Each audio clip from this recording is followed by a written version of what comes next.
A imagem fica bem melhor com o tempo claro aí fora. Ah, a gente sabe que é inverno ou verão, pelo copo para ser aqui então você é suco.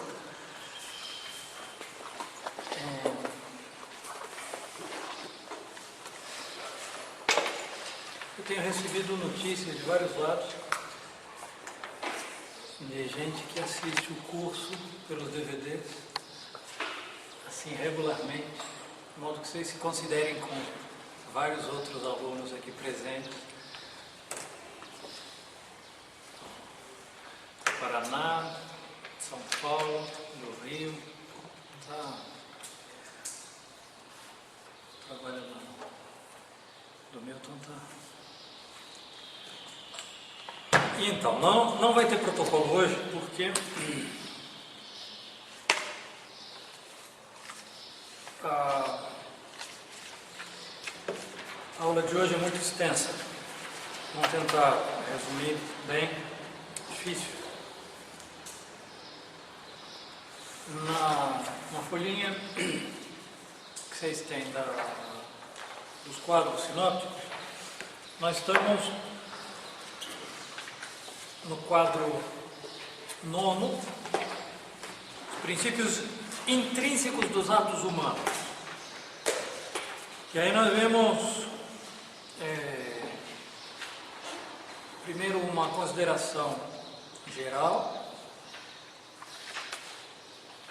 sobre o que são os hábitos, a relação entre a natureza, a alma, as potências, os hábitos e o ato correspondente. Depois, na aula passada, nós vimos foi também extensa, por aí a gente podia se perder um pouco porque foi muito extensa a aula, e nós vimos toda a estrutura das virtudes na alma humana, todas as potências e as suas virtudes correspondentes. Hoje corresponde ver o tratado dos vícios e dos pecados. Se vocês olharem aí, sobre os hábitos considerados especificamente, e o segundo ponto, os maus hábitos ou os vícios e pecados, que vai desde a questão 71 até a questão 89 da prima secunda.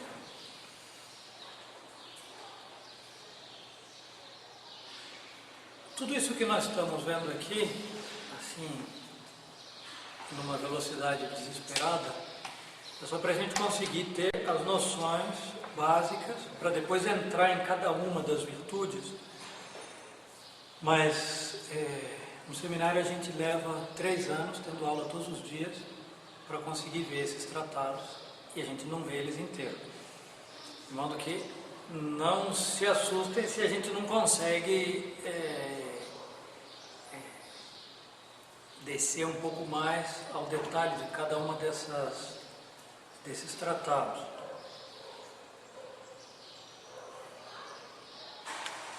Nós vamos deixar de lado aqui, dentro dessa estrutura aqui, no quadro que vocês estão vendo, nós vamos deixar de lado o tema do pecado original e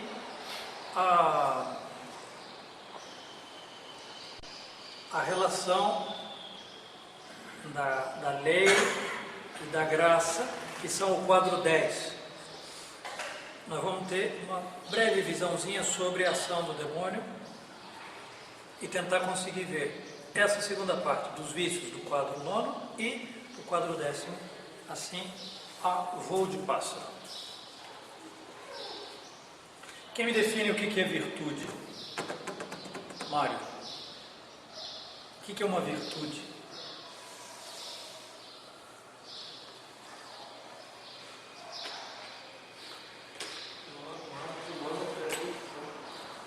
É um hábito humano, operativo, bom, moralmente bom.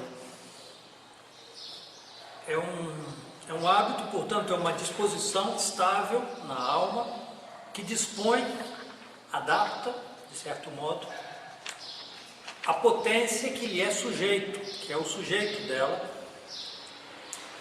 E o hábito é quase algo intermediário entre a potência e o ato. Quando eu tenho a vontade, é a potência da alma. Tenho a alma, a sua potência, que é a vontade. Entre o ato da vontade reto e o seu ato, há uma disposição habitual que nós chamamos hábito. Se é um hábito bom, virtude. Por exemplo, na vontade, a virtude da justiça, que é uma disposição estável pela qual a vontade está determinada, adaptada a dar a cada qual o que lhe pertence. O vício se opõe à virtude, não em que seja um hábito, porque o vício também é um hábito, mas ele se opõe à virtude, sendo que ele é um hábito contrário à retidão própria da natureza. Eu tenho, voltamos ao nosso quadro aqui. O homem, a alma humana. Vamos separar.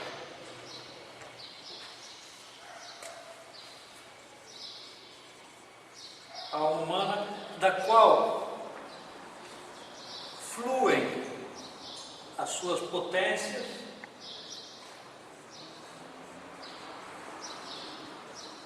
quais são as potências superiores da alma, Rafael?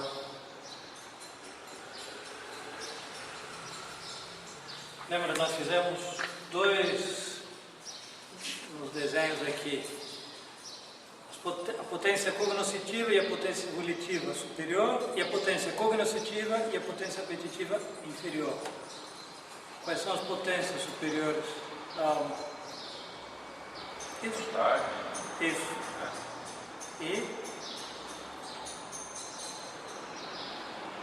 a vontade é uma inclinação para querer o bem que quem mostra para ela? A vontade é cega. Quem que vê o bem?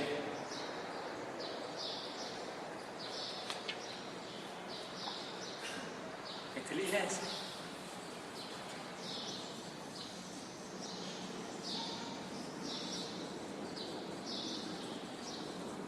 Eu posso distinguir as duas potências, mas não posso separar. A vontade não pode querer nada que não seja apresentado pela inteligência. Se por uma loucura eu fosse homem, mas não tivesse a potência da inteligência, eu também não teria vontade, a minha vontade não teria objeto. A vontade não pode ver um objeto, ela quer o objeto que a inteligência vê. Há uma relação estreita, profundamente estreita, entre inteligência e vontade. Eu posso distinguir, mas eu não posso separar.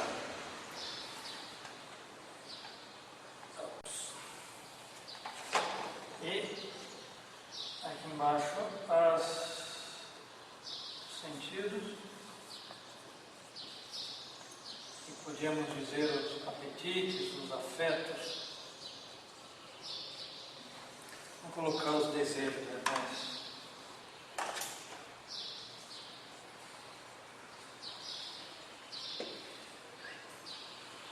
Potências da alma.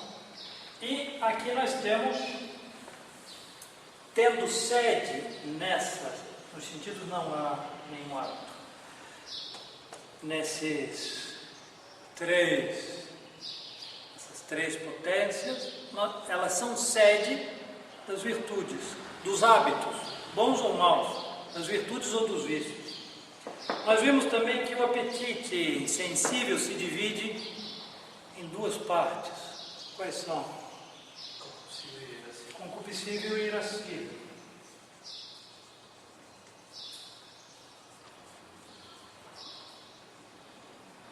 Então, Essas 4 potências da alma são a sede dos hábitos.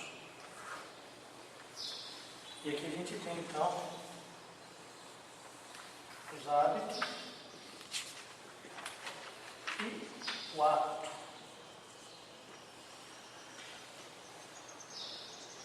Ora, uma virtude é uma disposição tal de cada uma dessas potências que faz com que o ato seja conforme a nossa natureza, conhecida pela razão. A grande medida de todas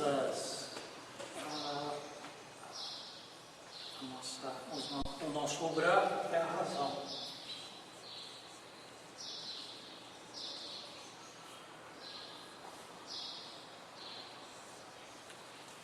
De fato, nós temos 2 leis, a razão e a lei divina, mas também a lei divina é conhecida pela razão.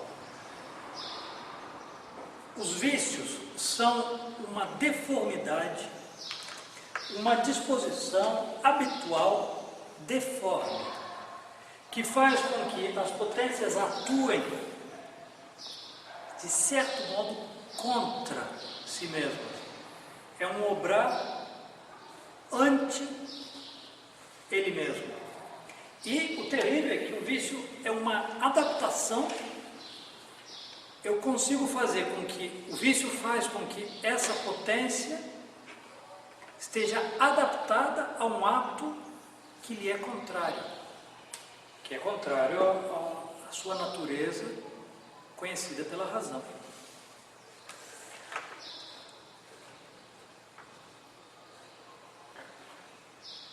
Por exemplo, o vício da covardia, que a gente pode imaginar que a covardia é a falta de um heroísmo. Ninguém se acha covarde, né? Porque diz, não, eu nunca fui para a guerra, assim, nunca precisei puxar a espada e subir em cima do cavalo na praça, essas estátuas equestres, nesses grandes marechal, conforme. Você nunca tive uma situação dessa? Então, não sou. Não. A covardia é a nossa fragilidade diante do árduo. Qualquer coisa um pouquinho mais árdua, às vezes enfrentar uma situação um pouco mais complexa, a gente dá um passo atrás. Às vezes, sei lá, é uma disposição no irascível que faz com que a potência da alma, que está disposta normalmente pela sua própria natureza a enfrentar o árduo na medida da razão, fica adaptada a fugir do árduo. E nós temos quase como os hábitos são uma segunda natureza, é quase que nos faz de novo, e aí nos põe numa disposição torta. Uma analogia muito próxima dos vícios é a de uma doença. Pensem, por exemplo, uma úlcera na pele. Essa úlcera faz parte ou não faz parte do meu corpo? Essa chaga, sou eu ou não sou eu? Sim, sou eu, mas é um anti-eu, de certo modo. Porque normalmente não é assim, mas se eu apertar dói, faz parte do seu corpo, é você mesmo? É, mas é deforme, não é assim o normal, mas é você, não é? É. Mas há uma certa monstruosidade na doença, que deixa contrário a si mesmo, um fígado doente, um pulmão doente, sei lá, a gente pode estudar a natureza das doenças, como elas dispõem o órgão contrário a realizar os atos contrários a si mesmo. A gente diz até em português, a gente usa essa analogia, quando uma máquina não funciona bem, a gente diz, não, essa máquina está viciada. É compreensível, a gente entende o que isso quer significar. Ela está armada de tal modo que, tipo uma espingarda, eu aponto para lá e o tiro sai para lá. A espingarda está viciada, de tal modo que a gente tem que apontar para cá. No jogo de cartas, o jogador troca constantemente de baralho para baralhos novos, né? Exatamente. O baralho fica viciado. Na verdade, quem fica viciado é o jogador. O jogador identifica as cartas só o vício mesmo é do jogador. Vale a pena ler o livro de Dostoiévski, O Jogador. Ele descreve as paixões da alma veementíssimas de um homem arrastado pelo desejo, pelas paixões que movem o jogo. Em si, o jogo é um bem, em si. E essa disposição de... em geral a gente diz, não, o que não pode é apostar por dinheiro, né? Mas o que tem? Qual é o mal de apostar por dinheiro? Eu não posso apostar um dinheiro que eu não tenho. Aí é outro problema. Eu não posso ir jogar quando eu tenho que estar trabalhando. Eu não posso, em vez de pagar a mensalidade do colégio das crianças, ir lá jogar na roleta. Mas as paixões são tão veementes no jogo e criam uma figura tão característica. Dostoiévski descreve essa deformidade, porque ele estava se descrevendo. Ele passou terrível luta na vida dele. E então,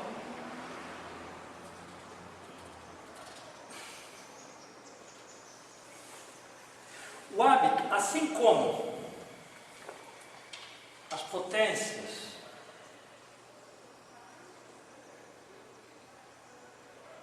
estão na alma, os hábitos estão nas potências. As potências são como que o sujeito, a sede dos hábitos. E há uma como mediação, adaptação ao ato. A moralidade é bom ou mal? O ato, primeiramente. E, por consequência, o hábito que nasce dele. Tanto na virtude como no vício, é muito maior, assim, muito mais importância ou dignidade, tanto para bem como para mal, o ato do que o hábito. É o ato que explica e justifica o hábito. É muito melhor fazer um ato bom do que simplesmente ter a disposição de fazê-lo. Não basta eu ser um homem generoso se eu não chego nunca a fazer um ato generoso. É o ato generoso que tem mérito e a disposição por consequência do ato. No vício, o ato é um pecado.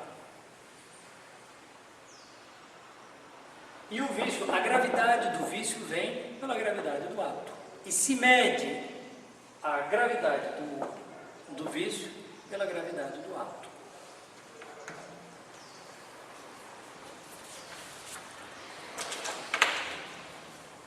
É possível que se dê um pecado ao mesmo tempo que uma virtude?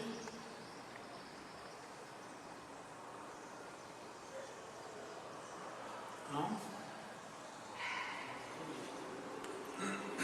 É possível eu cometer um pecado e ter nas potências da alma as virtudes correspondentes?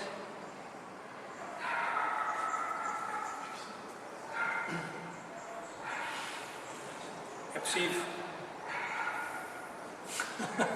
Ninguém se arrisca. Se são as virtudes adquiridas, que são as virtudes consideradas no seu obrar natural, sim, é possível. É possível, por exemplo, que eu seja um homem veraz, um homem que tem o hábito, a disposição habitual de dizer a verdade, ter uma adaptação na vontade, a veracidade é uma parte da virtude da justiça, de dar ao outro o que lhe corresponde no falar. A mentira é uma injustiça.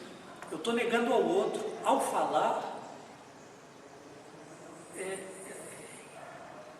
eu me obrigo a dizer ao outro o que corresponde com a realidade. Se eu minto, de certo modo eu estou defraudando ao outro. Eu não posso falar e mentir ao mesmo tempo. Então que eu me cale. Mas é possível que eu tenha uma disposição habitual e que, no entanto, surpreendido por uma circunstância, eu digo uma mentira. Um homem virtuoso pode, apesar do hábito contrário e ao contrário também, um mentiroso inveterado, nossa Senhora,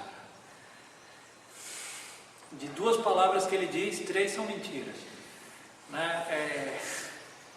Ele pode dizer uma verdade, não necessariamente todo ato corresponde à estrutura do hábito.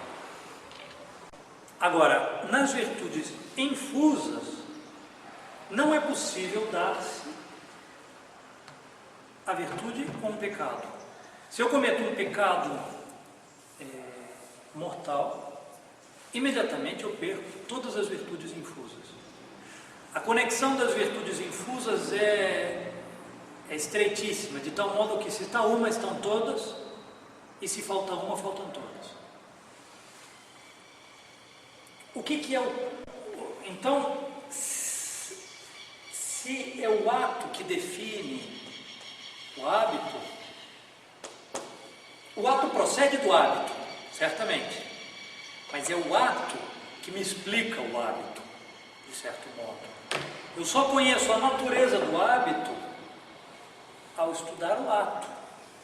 Eu não tenho como abrir a alma e dissecar e fazer uma análise direta do hábito.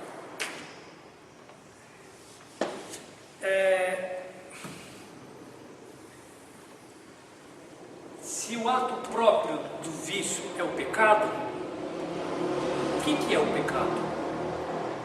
Eu tenho que entender primeiro o que é o pecado, para poder entender o vício.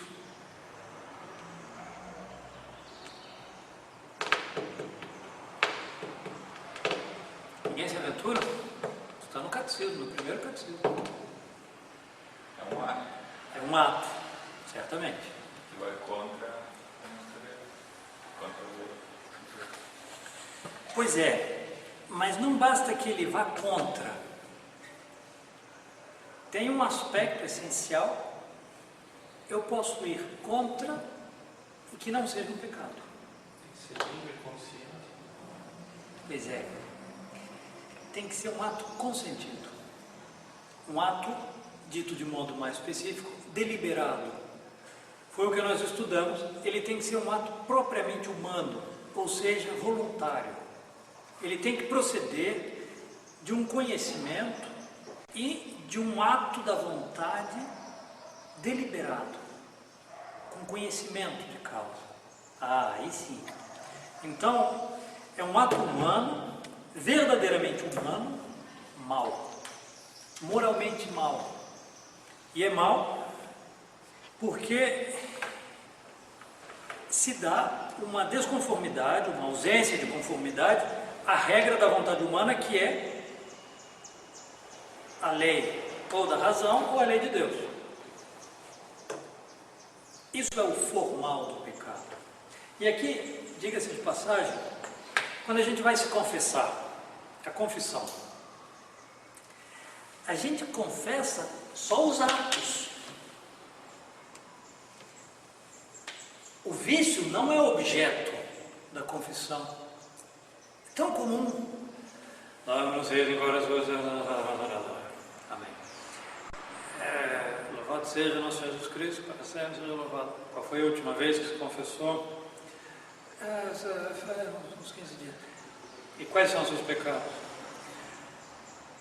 Preguiça, gula, ira, soberba. Ah não, peraí. Sim, assim. Sim, você é preguiçoso, mas você fez algum ato movido pela preguiça? Você deixou de cumprir alguma obrigação sua? Não. Então, não me faça perder tempo. Ato seguinte, ira. Você perdeu a paciência? Uma porção de vezes. Pois bem, é isso que você tem que confessar. São os atos.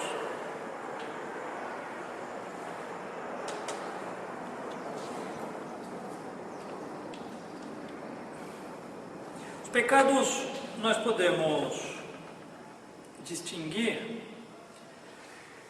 de acordo com o objeto de deleitação, o objeto que move a essa desordem entre os pecados espirituais e os pecados carnais, assim chamados. Os pecados pelos quais nós desobedecemos a lei, ou a lei posta por Deus pela natureza das coisas, ou pela lei revelada de Deus, atraído por um bem espiritual, por exemplo, o orgulho. O orgulho quem me define o orgulho? A gente fala disso todos os dias, a gente não sabe definir. A gente não sabe o que está falando. E usa assim a linguagem. Quem me define o orgulho?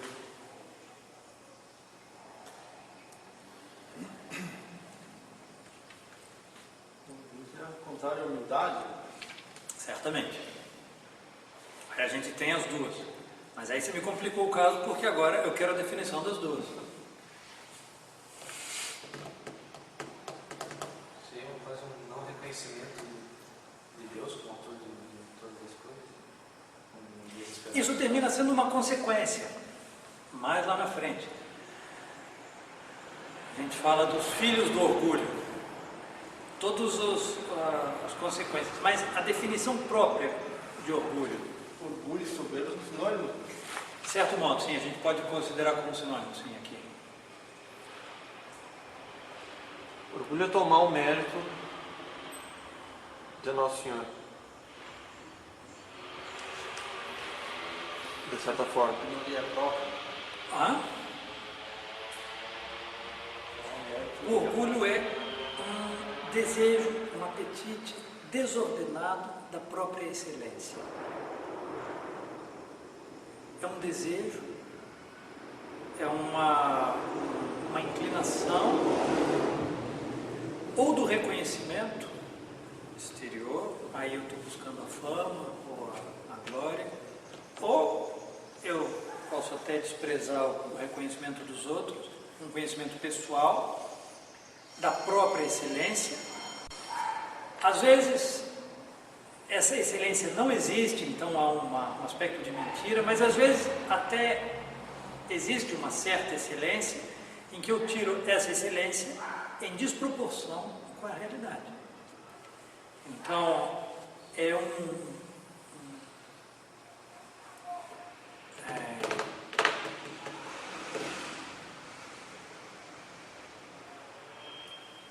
e é muito terrível porque, de certo modo, qualquer passo no caminho da perfeição, no caminho, qualquer passo no caminho das virtudes é um passo de certa excelência.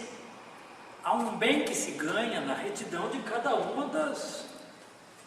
O orgulho é um apetite desordenado dessa excelência.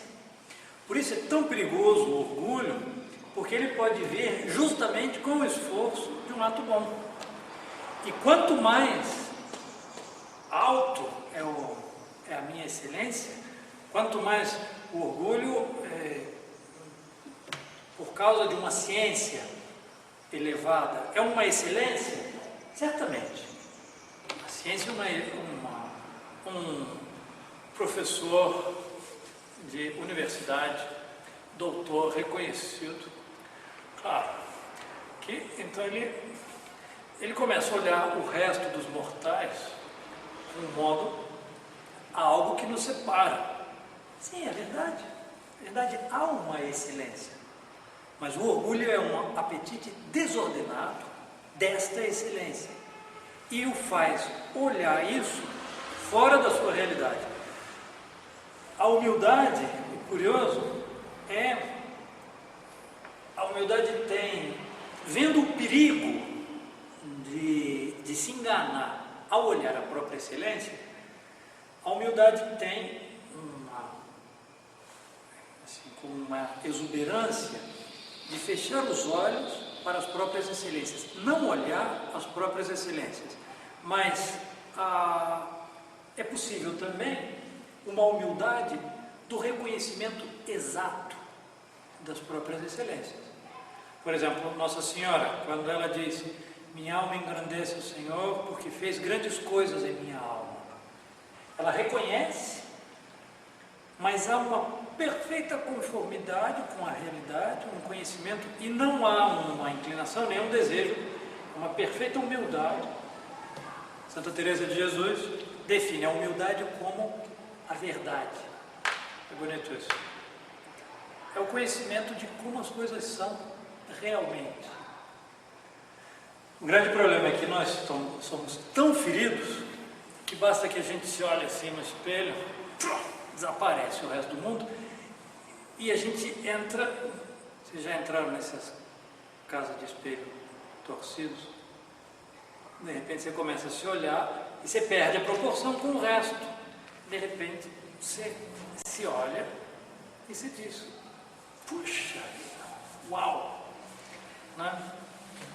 Olha, por que desordenado? Se o desejo em si é bom, então o desejo não seria sinônimo... Pode ser ordenado, mas ele pode ser desordenado. Não seria sinônimo de excessivo, então. Seria um desejo corrompido. O desejo pode ser, porque a própria medida do desejo Claro. Tem que estar em proporção com os outros. O modo como o orgulho pode se dar é ou pelo objeto ou pelo próprio ato. A deformidade pode se dar em vários aspectos. Sim. Mas como nós estamos feridos pelo pecado original, essa retidão dos atos das nossas potências é a consequência da grandíssima e terrível luta pelas virtudes. As virtudes são o maior bem que se pode alcançar nesse mundo. É a retidão das potências. O bonum nature, o bem da natureza que Deus nos deu, é deformado pela lepra das nossas más inclinações e que nos desfiguram. Há uma perversidade nessa deformidade dos vícios. O esforço de reencontrar o rosto da nossa alma, criada por Deus e resgatada por Nosso Senhor, é a grande obra da vida interior. Essa é a obra. E é uma luta de vida ou morte. Pois é, por isso que me pareceu que o desejo Aí nesse caso não teria limite. Então desordenado não seria. Eu posso desejar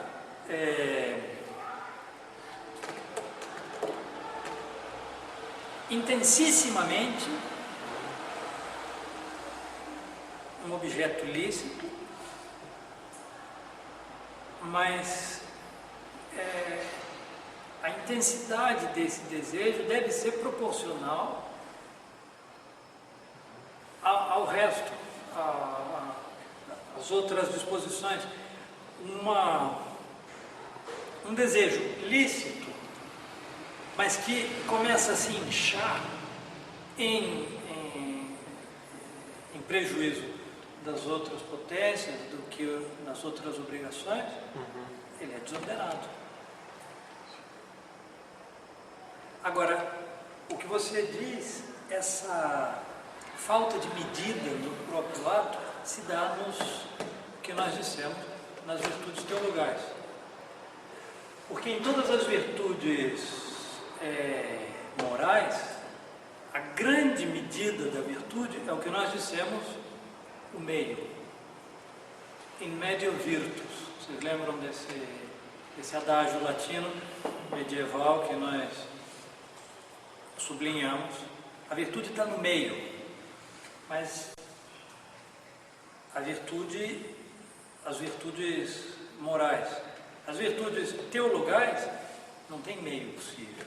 Não há medida do amor de Deus.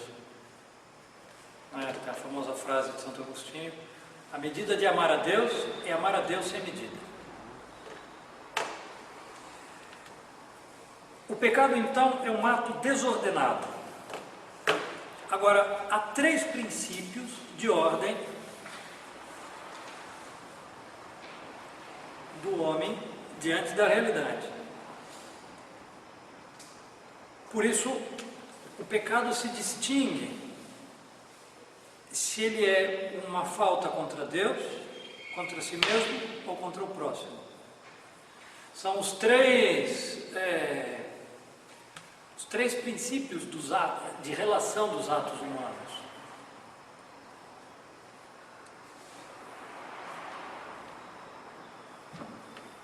A primeira regra é a razão, pela qual nós conhecemos a natureza das coisas, que são uma lei de Deus. A segunda regra é a regra da lei divina. E a terceira regra é aquela pela qual o homem está ordenado aos outros homens, porque o homem, pela própria natureza, é um animal político, social. Qualquer ato exterior do homem implica uma relação com o próximo. Nós nascemos num mundo personalista, a gente não consegue entender. Todo ato exterior implica uma relação com o próximo, mesmo que eu esteja dentro da minha casa de chave trancado a chave. Qualquer ato exterior implica uma relação com o próximo, portanto um débito. Um pecado de injustiça, por exemplo, cometido por mim só, é uma falta contra o bem comum. Nas virtudes, nós tínhamos dito que há uma conexão e unidade entre elas, absoluta nas infusas, relativa nas adquiridas. Nos vícios, não. No mal, a gente podia dizer que o edifício das virtudes é como uma catedral, na qual cada pedra está apoiada na outra, de certo modo, e você entra numa catedral medieval, você entra em Reims, você entra em Chartres, há uma unidade, tudo aquilo tem um princípio de unificação. Nos vícios, pelo contrário, como o homem se afasta da unidade da razão, da unidade da lei, ele se deixa arrastar pela multiplicidade dos objetos que solicitam as nossas potências, que são infinitos. O homem ele é arrastado pelos bens, aparentemente bens, ou relativamente bens, e nós o tomamos fora da sua proporção e queremos um bem, mas que nessa circunstância não é um bem para mim. Então eu quero absolutamente, quando no caso ele é um bem relativo.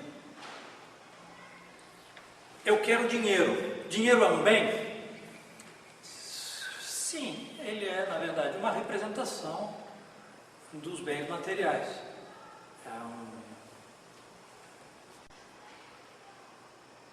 Eu posso querer este bem? Sim, posso. Então, eu quero este dinheiro. Mas esse dinheiro não é seu. Não interessa, mas eu quero o dinheiro. E eu termino querendo o dinheiro alheio. E aí eu posso me levar ou pelo ato de injustiça de roubar, ou pela inveja. A tristeza do bem alheio. Os vícios não são conexos entre si e muitas vezes são contrários entre si. Sujeito que não sabe se decidir entre a sua preguiça e a sua gula. Eu tinha vontade de ir na geladeira e comer tudo que tem lá, mas para isso eu preciso sair da cama. Meu Deus. E agora? Que dilema na vida. Pois é, são vícios contrários que se opõem, de certo modo.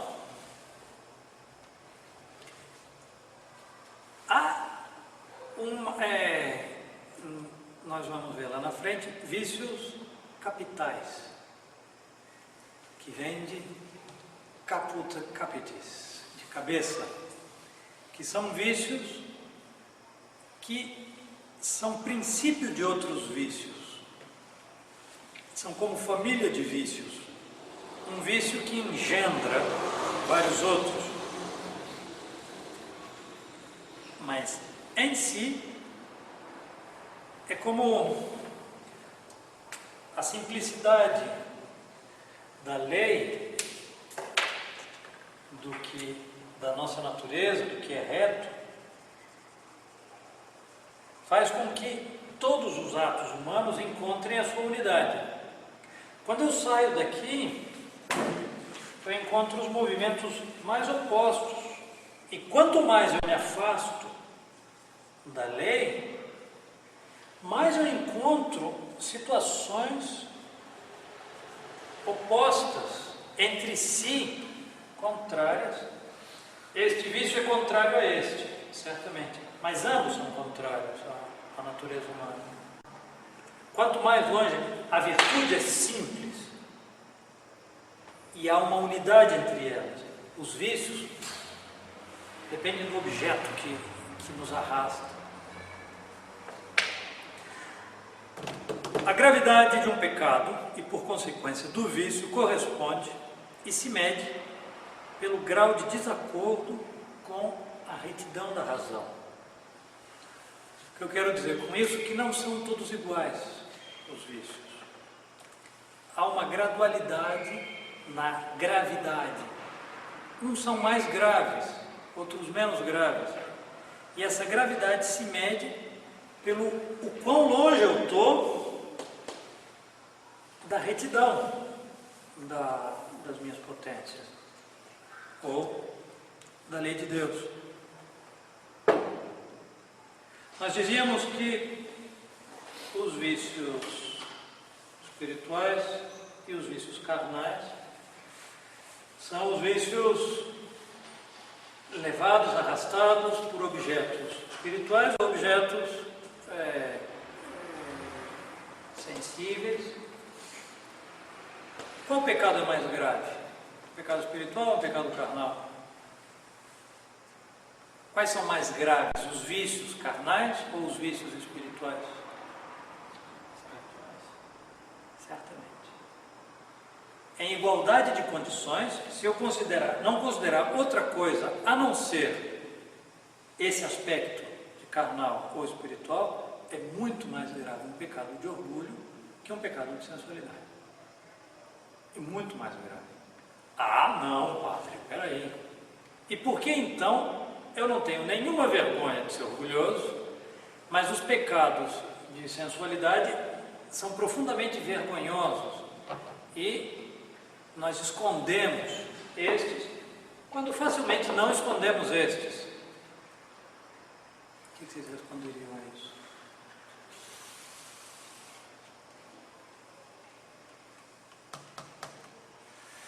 A infâmia, a vergonha que nos causa um pecado carnal, é justamente maior porque o objeto deles é menor. Ou seja, aqui nós somos igualados aos animais. Os animais também têm essas inclinações.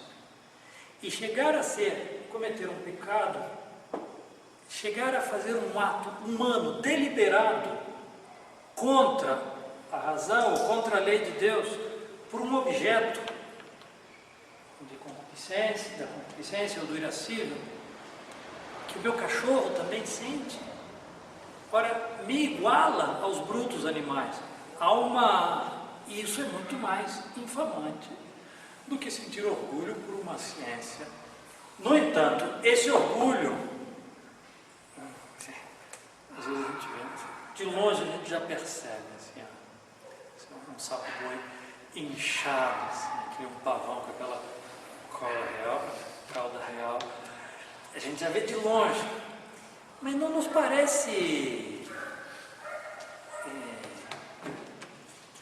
Também a gente até ri, mas aqui a gente diz: pô, que feio, shame on you.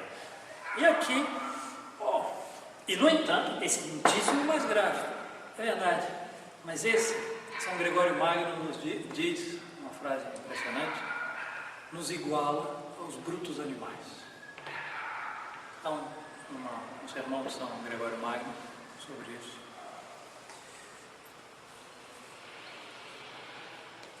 Quanto mais procedem da vontade deliberada, mais graves são os pecados. Porque o formal do pecado é o consentimento da vontade. As causas extrínsecas que inclinam a vontade, não a modo de objeto, podem diminuir o voluntário. Ih, padre, ficou difícil a frase. Por exemplo, uma doença. Muitas vezes, pela doença, nós somos inclinados à ira, facilmente.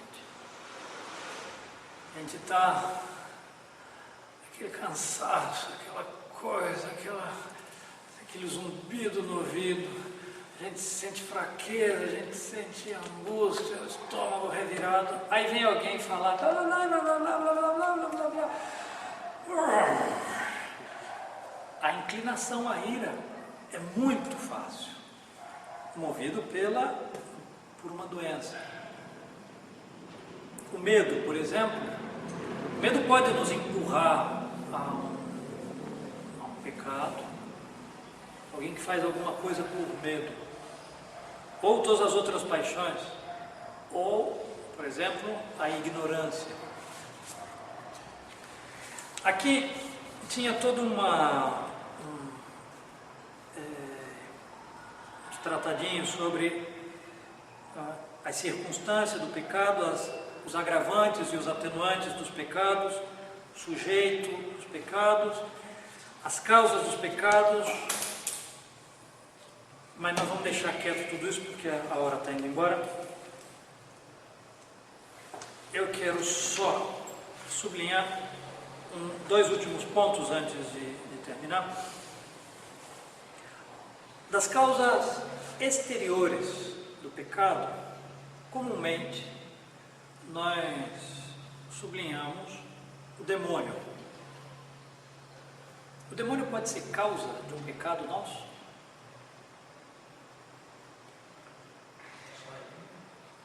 Foi o demônio que me fez pecar. Então o demônio não tem nada a ver com os nossos pecados? que isso significa, influencia? Que se eu não tivesse domínio do lado deliberado do mal, eu não vou ver. Mesmo que Vocês sabem o que é a ação do demônio? Nos atrai. Mas a minha vontade ele não pode influenciar diretamente. Ah, diretamente. Pode influenciar. Sim, não. Normalmente Deus não permite. Mas se o demônio chegasse, o que é possível, a nos mover de tal modo que nos movesse por cima de um ato da nossa vontade a um ato pecaminoso, nós faríamos o ato material do pecado, mas não seria pecado.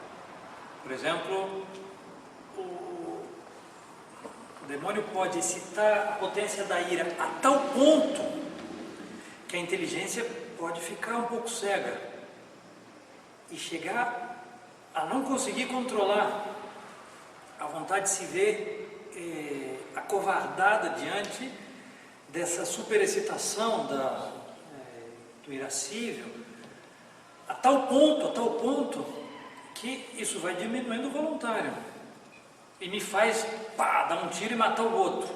Foi um pecado ou não foi um pecado? O quanto depende de quanto há. Se chega a ter um ato de consentimento da vontade, certamente houve um pecado. Pode ser da causa a essa ação do demônio? Como? A pessoa pode ser responsável pela ação do demônio, digamos, por como baixar a defesa,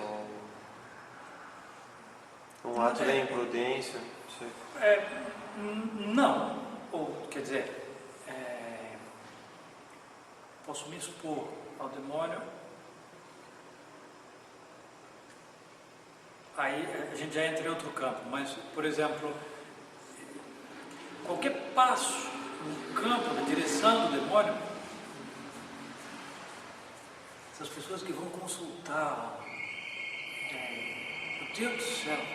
Pois é, alguém que vai consultar qualquer... Ele está se pondo na mão do demônio.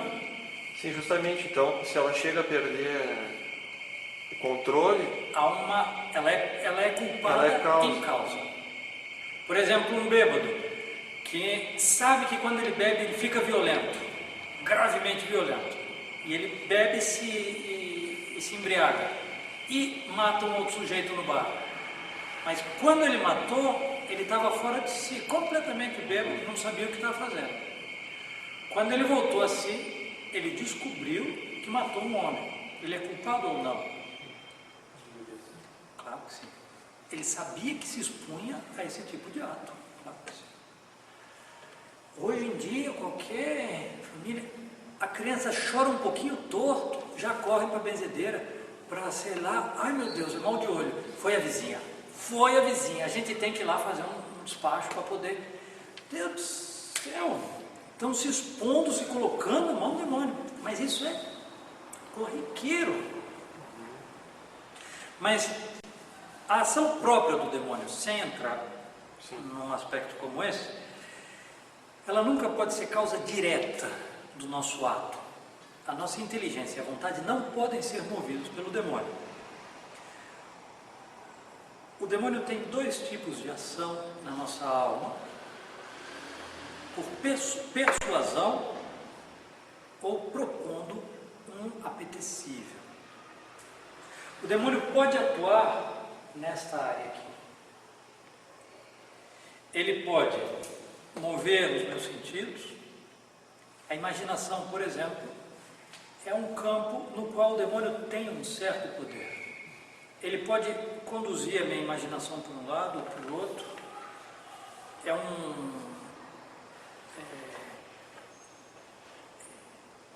É uma certa arte com a qual o demônio pode jogar. E de repente eu me encontro com que a minha imaginação está me apresentando coisas que eu digo, meu Deus, o que é isso?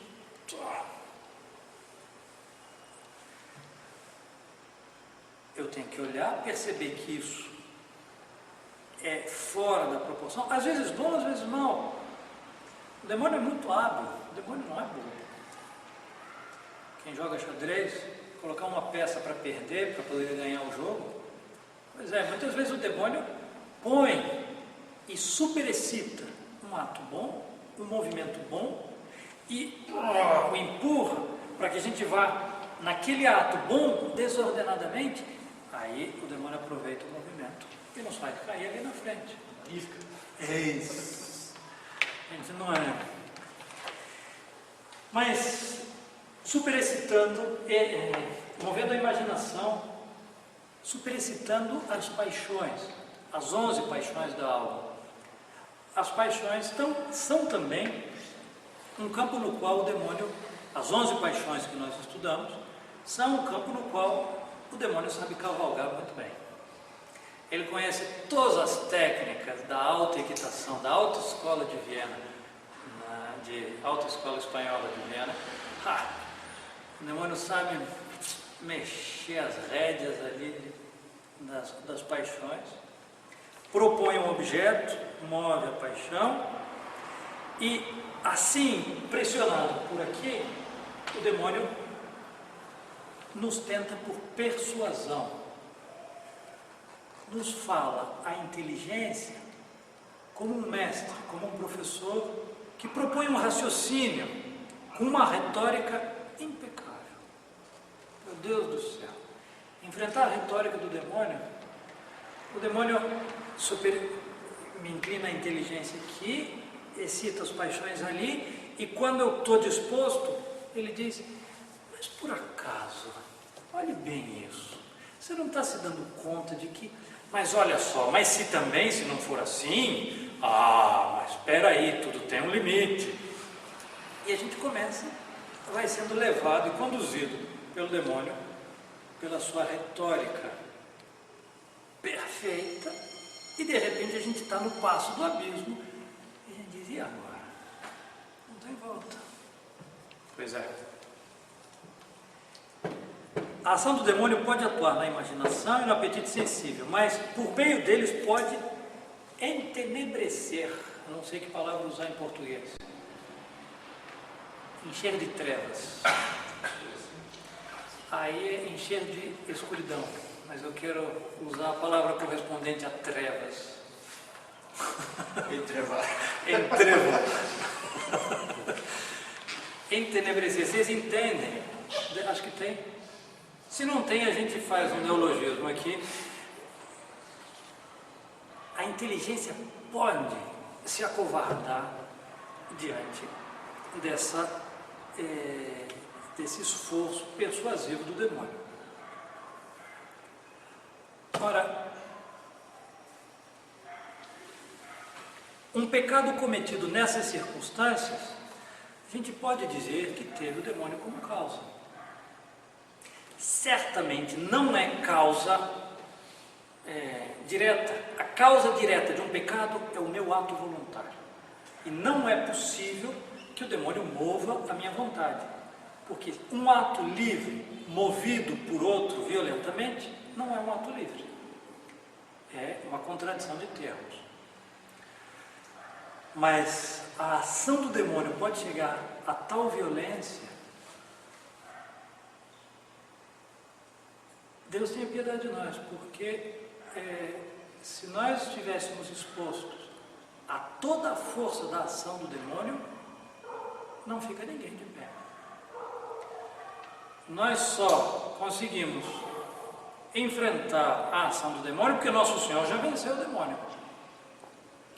Mas aquele que se aventura a enfrentar o demônio com as próprias forças está perdido. Mas aí eu pergunto por outro lado: todos os pecados dos homens são por sugestão do demônio? O demônio participa em todos os atos de pecados dos homens?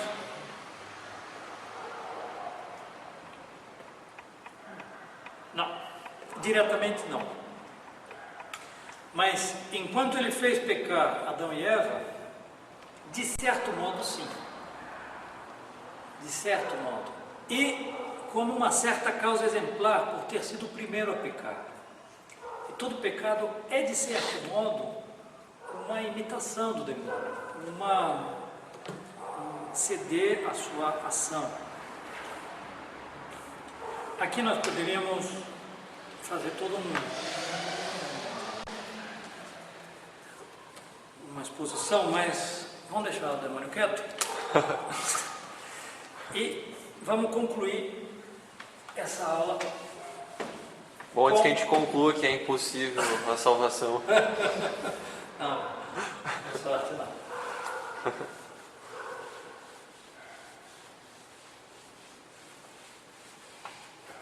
Mas aqui nós falamos propriamente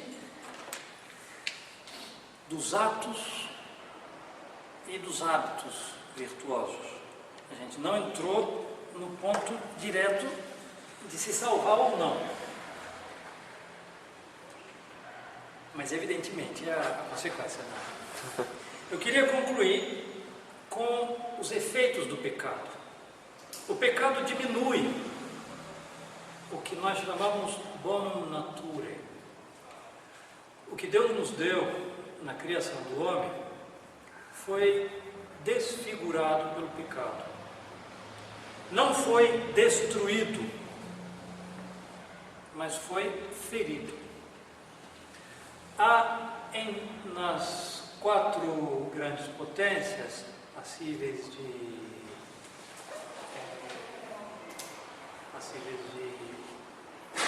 ser movidos pela vontade, nós temos as feridas. Vamos quer sentar? Vamos sentar aí. Então não terminamos. Quero falar com a senhora lá no fundo 2 ou na irmã. Tem que tocar o inteiro. Ela está na casa da irmã dela. Ah, então eu não tenho como atender. Tem que tocar com ela. Tocar mais uma vez. Não. Na inteligência, na vontade, no irascível e no concupiscível. Qual é a ferida? Qual é a virtude moral, a virtude moralmente boa que tem sede na inteligência? A sabedoria, ciência e o intelecto são três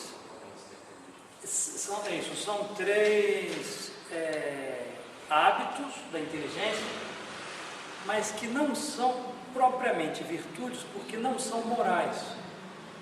A sabedoria, um ato da sabedoria não é um ato moralmente bom. Mas qual é a prudência, né? Prudência. A prudência é a sabedoria do que se deve fazer. Qual é a virtude própria da retidão da vontade? Não. É a justiça. Não, a justiça. Justiça.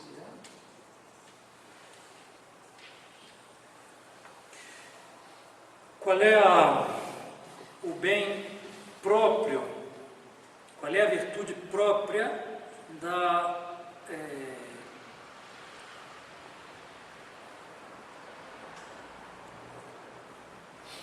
que retifica, que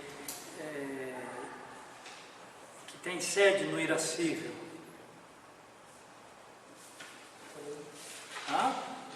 Fortaleza. Fortitudo.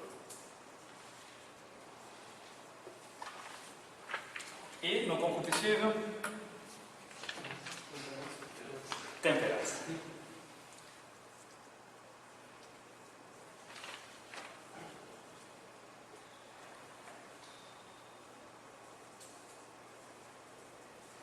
Ora, a grande ferida na inteligência, que de certo modo destrói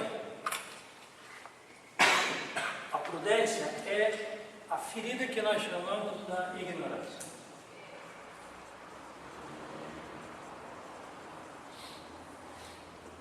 Que é destitui a razão da sua ordem ao verbo, ao verdadeiro. A inteligência fica, de certo modo, embotada para conhecer o verbo, a verdade. É a ferida, de certo modo, raiz de todas as outras feridas. A ferida na vontade, que destrói o ato da justiça, é a malícia.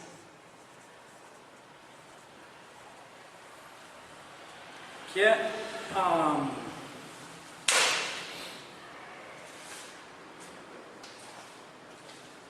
essa deformação, essa ferida na vontade